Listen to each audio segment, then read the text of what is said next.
5 seconds, 2 seconds, ready.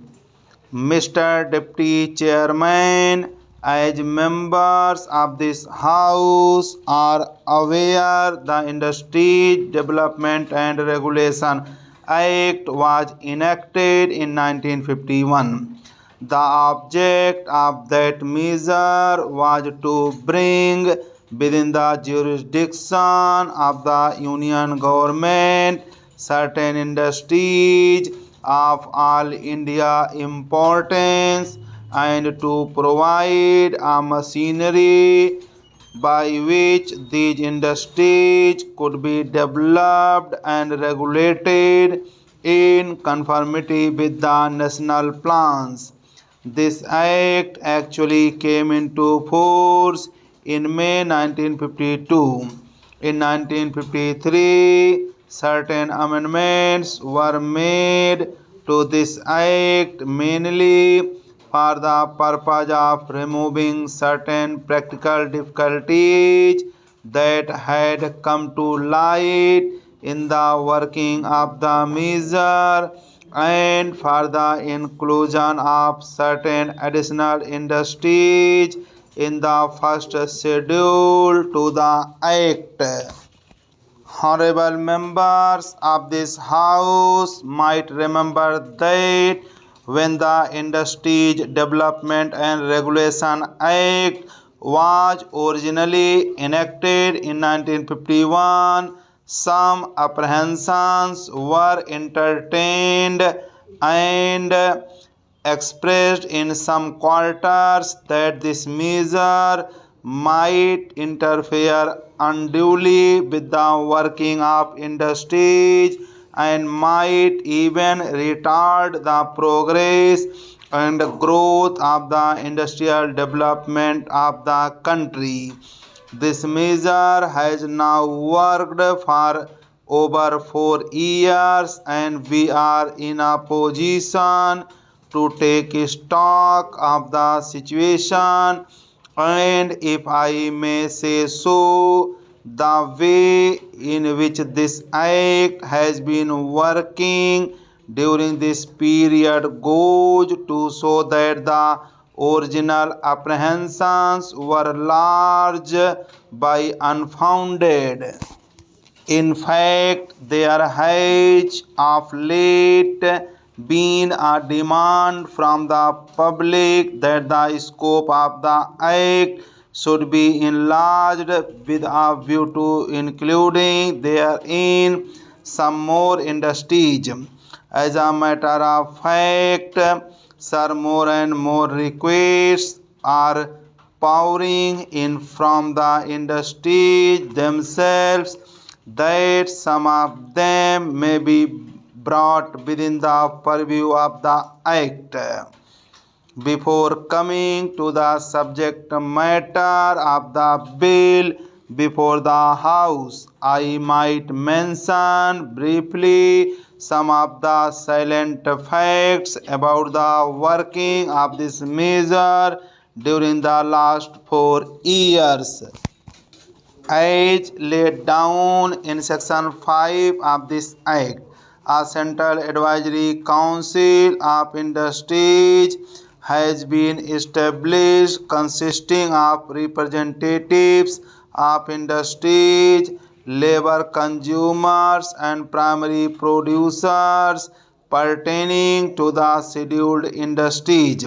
This body has held 7 meetings so far and advised government on problems relating to the scheduled industries. Sir, with your permission, I take this opportunity of extending my grateful thanks to the members of this council for their advice. The provisions of the Industries Act relating to the grant of registration for existing undertakings and licenses for new ventures have been working very smoothly. Over 3,000 industrial undertakings pertaining to the scheduled industries have been registered under the Act, and about 1,400 licenses have been issued for establishment of new industrial undertakings, substantial expansions, and manufacture of new articles which were hitherto not manufactured in the country. A licensing committee has been set up for the examination of the applications received for this purpose. This committee acts as the main instrument of the government industrial policy and tries to secure a planned development of industries according to the government's policy. As the House is aware, the Central Advisory Council of Industries has set up a subcommittee to review the working of the licensing committee from time to time. First, the application comes to the licensing committee, on which sit the representatives of the different state governments, of the different ministries, of the planning commission, and officers of this ministry. That application is considered from all aspects of resources. Then, when the license is issued or rejected, the party, if necessary, appeals to the minister concerned for review of any decision of the licensing committee, and that decision becomes final. Over and above that, this reviewing committee set up by the Central Advisory Council, which is an integral part of the statute, reviews whether the rejection or acceptance is fair or not. And sir, I can assure the House that every time we have taken into consideration the observations of the reviewing committee for or against any of the applications which have been rejected or accepted.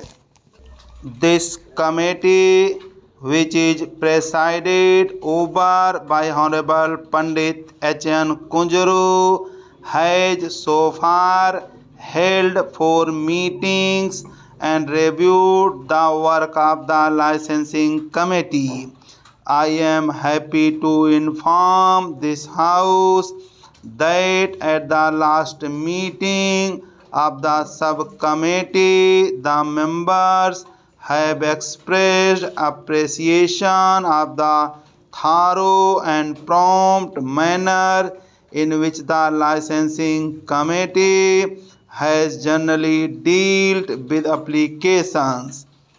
Coming to the subject of the bill before us, you will observe that the Act as it stands now applies to industries which are listed in the first schedule. As I have stated, there has been a demand from the public that the scope of the Act should be extended so as to include a number of other important industries.